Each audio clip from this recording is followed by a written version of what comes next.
بسم الله الرحمن الرحيم. الحمد لله رب العالمين وبه نستعين، والصلاة والسلام على سيد المرسلين محمد وعلى آله وصحبه أجمعين. موضوعنا بعنوان السؤال المزمن، نظرة عامة. السؤال المزمن هو سؤال يستمر ل8 أسابيع أو أطول في البالغين، أو 4 أسابيع في الأطفال، ولا يقتصر السؤال المزمن على الشعور بالضيق فحسب. يمكن للسؤال المزمن أن يؤدي إلى انقطاع النوم وإصابة المريض بالإجهاد. من شأن الحالات الشديدة من السؤال المزمن أن تتسبب في القيء والدوار وحتى كسور الضلع. على الرغم من أن تحديد المشكلة المتسببة في السؤال المزمن يمكن أن يكون أمرا صعبا في بعض الأحيان، فغالبا ما تتمثل الأسباب الأكثر انتشارا في استخدام التبغ والتنقيط الأنفي الخلفي والربو والارتجاع الحمضي. لحسن الحظ عادة ما يختفي السؤال المزمن بمجرد معالجة المشكلة الكامنة. الأعراض: يمكن أن يحدث السؤال المزمن مع مؤشرات وأعراض أخرى، والتي قد تشمل سيلان أو احتقان الأنف، الشعور بسائل يسيل في الجزء الخلفي من الحلق، تستيل أنفي خلفي، التنحنح المتكرر والتهاب الحلق، بحة الصوت، صفير الصدر أي أزيز وضيق في التنفس، حرقة الفؤاد، حرقة المعدة أو مذاق لاذع في الفم، سعالا مصحوبا بخروج دم في حالات نادرة. متى يجب مراجعة الطبيب؟ راجع طبيبك إذا كنت مصاب بالسعال الذي يستمر لأسابيع، وخصوصا السعال الذي يفرز البلغم أو الدم ويزعج نومك أو يؤثر على ذهابك للمدرسة أو العمل.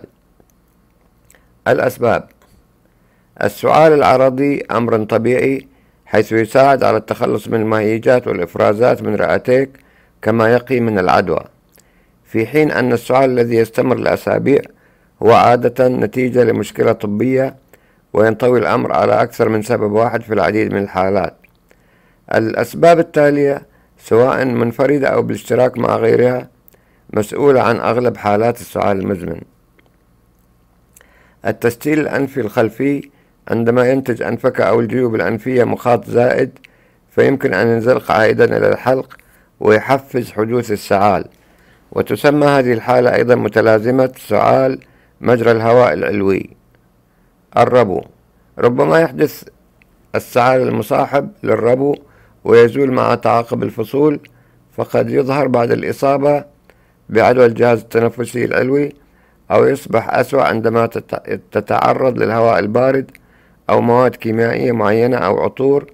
في أحد أنواع الربو وهو الربو السعالي يعد السعال هو العرض الرئيسي. الجزر المعدي المريئي: في هذا المرض الشائع يعود حمض المعدة إلى الأنبوب الذي يصل المعدة بالحلق وهو المريء. يمكن أن يتسبب الالتهاب المستمر في حدوث سعال مزمن. يتسبب السعال بدورة في سوء حالة الجزر المعدي المريئي، فهو حلقة مفرغة. حالات العدوى: قد يستمر السعال لفترة أطول بعد زوال الأعراض الأخرى الخاصة بالتهاب الرئة أو الإنفلونزا أو البرد أو أي عدوى أخرى في الجهاز التنفسي العلوي. الشاهوق، كما يعرف أيضا باسم السعال الديكي، هو أحد الأسباب الشائعة لكن غير المعترف به للسعال المزمن عند البالغين. قد يحدث السعال المزمن أيضا في حالات العدوى الفطرية للرئة، مثل عدوى السل أو عدوى الرئة بالكائنات المتفطرة اللا سلية. داء الانسداد الرئوي المزمن: داء الانسداد الرئوي المزمن هو مرض بالرئة ناتج عن التهاب مزمن يتسبب في إعاقة تدفق الهواء من الرئتين، ويشمل التهاب القصبات المزمن وانتفاخ الرئة. يمكن أن يتسبب التهاب القصبات المزمن في حدوث سعال مصحوب ببلغم ملون، في حين يتسبب انتفاخ الرئة في ضيق النفس وتلف الأكياس الصغيرة في الرئتين وهي الحويصلات الهوائية. معظم الأشخاص المصابين بداء الانسداد الرئوي المزمن إما أنهم مدخنون حاليون أو سابقون. أدوية ضغط الدم: تعرف قدرة مثبطات الإنزيم المحول للإنجيوتنسين، والتي يشيع استخدامها لعلاج ارتفاع ضغط الدم وفشل القلب، على التسبب في حدوث السعال المزمن لدى بعض الأشخاص. قد يحدث السعال المزمن بنسبة أقل شيوعا بسبب الشفط وهو الطعام لدى البالغين والأجسام الغريبة لدى الأطفال، توسع القصبات وهو تلف أو اتساع ممرات الهواء، التهاب القصيبات وهو التهاب الممرات الهوائية الصغيرة للغاية في الرئة، التليف الكيسي، الارتجاع الحنجري البلعومي، تدفق حمض المعدة إلى الأعلى ناحية الحلق، سرطان الرئة، الالتهاب الشعبي اليوزيني غير الربوي وهو التهاب مجرى الهواء غير الناشئ عن الربو، داء الساركويد وهي مجموعة من الخلايا الالتهابية في أجزاء مختلفة من الجسم غالبا في الرئتين، التليف الرئوي مجهول السبب وهو تندب مزمن مجهول السبب في الرئتين. عوامل الخطر: كونك مدخنا حاليا أو سابقا هو أحد عوامل الخطر الرئيسية المسببة للسعال المزمن.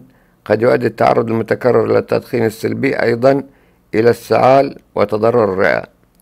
المضاعفات: السعال المستمر مرهق، قد يسبب السعال الديكي من المشاكل بما في ذلك انقطاع النوم، الصداع، الدوخة، القيء، فرط التعرق، فقدان التحكم في المثانة وهو سلس البول، أضلاع مكسورة، الإغماء وهو الغثيان أو الغشيان.